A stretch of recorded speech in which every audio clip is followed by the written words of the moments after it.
Hey people, it's me Eco Chick, and I'm here at my tank life experience in my office. And you'll notice if I get in a little bit closer, you'll see that we have quite a few Alevin or Alevin, whatever you want to say. Oh, look at those little egg casings bouncing about. So yeah, we've got a lot of Alevin today. And so what's happening is we also are starting to have the foam on top.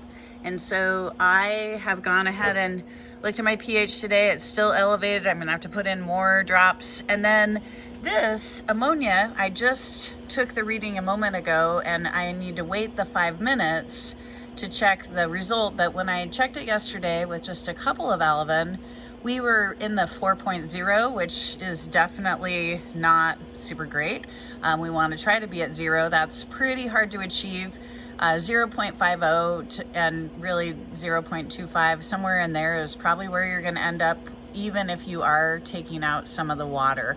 And so, yeah, you can just kind of see that foam there. So I'm going to try to use my pitcher to scoop that out of there, and I'm going to probably take about 1/3 of the water out today.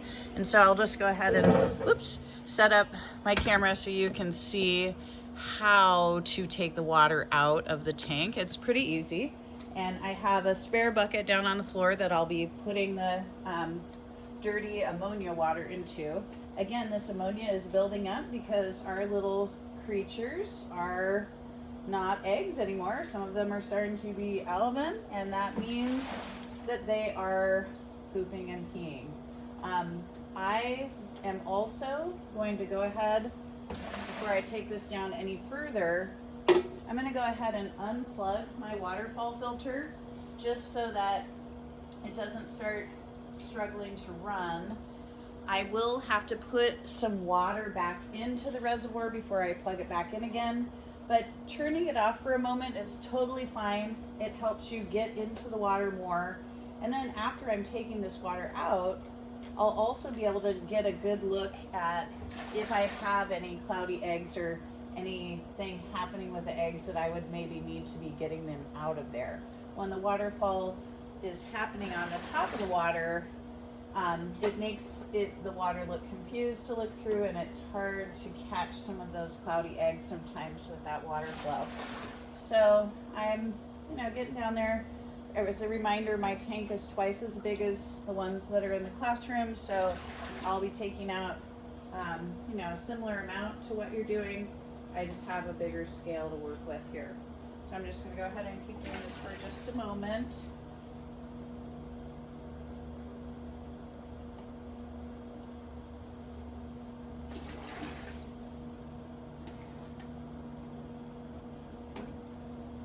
And at this point, the Alevin are not, they're not really swimming about the tank much. They still have like their little beach ball egg sac attached to them, and they are mostly down on the bottom at this time. Once they start swimming around, we're still going to be taking water out regularly, pretty much clear until the end of, releasing them. You're going to be continually changing out water. So I have almost 5 gallons out of my tank right now, and yeah, got some foam on the side of the tank, so it's okay to take a paper towel even and kind of wipe some of that off of there so that it's not getting back into the water. Just kind of helps a little bit. And yeah, I have a lot of eggs in here, so my ammonia levels are going to continue to be peaking. As you're noticing here, this is continuing to change. It's not quite 5 minutes yet, so still waiting for that. And I'm just going to go ahead and do one more scoop, I guess, just for good measure.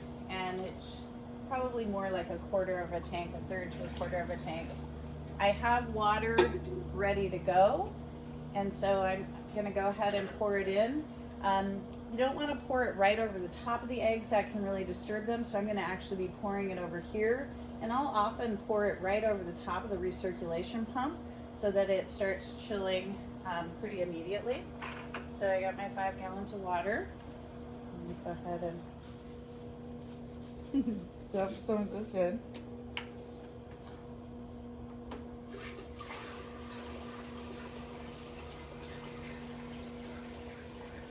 So just whatever you have, however much water you're taking out of the tank, just be sure that you have that much at the ready to replace it. So I'm back at my same level. I do have a little bit of foam on the top still, but I'm just gonna work with that for now and continue to look at my ammonia level. It's still rising, and so it's probably gonna get to that dark green, I would imagine, today. The other thing is, regardless of the type of waterfall filter that you have, some of the little egg casings will get trapped. Hopefully they'll get trapped there and not get up into your filter. It's okay if you want to take that part off and clean it.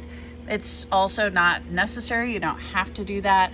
So yeah, and this week I've had pretty good egg health. Oh, I got a lawnmower, sorry about that. And yeah, I'm going to continue though to look for cloudy eggs. Some things that can happen with the Alevin too is sometimes their spine can be curved and they will only swim in a circle. Sometimes they can have two heads. That happens very rarely. And then at this stage, you're looking for, in their egg sacs, sometimes they'll have some red dots in there. I'm not seeing any of them like that today. And that sometimes is an indicator that the health isn't super great. And so yeah, just love these little guys. They're so cute. Just wanted to give you a little heads up with the ammonia. Make sure that you're changing out your water pretty much every day. Mondays, you may have to change out a little bit more. But remember, if you change out too much, that can be kind of shocking. I am going to go ahead and wait for this to continue reading. I will take another ammonia reading, but you can see the surface of the water still has some of that film there. So it's kind of up to you if you want to try to take out more if that's happening, or just let it ride until the next day. And so yeah, continue to check your pH, check your ammonia every day now, empty out some water and replace it, and that will equal nice health for our little salmon eggs. This is Eco Chick signing out.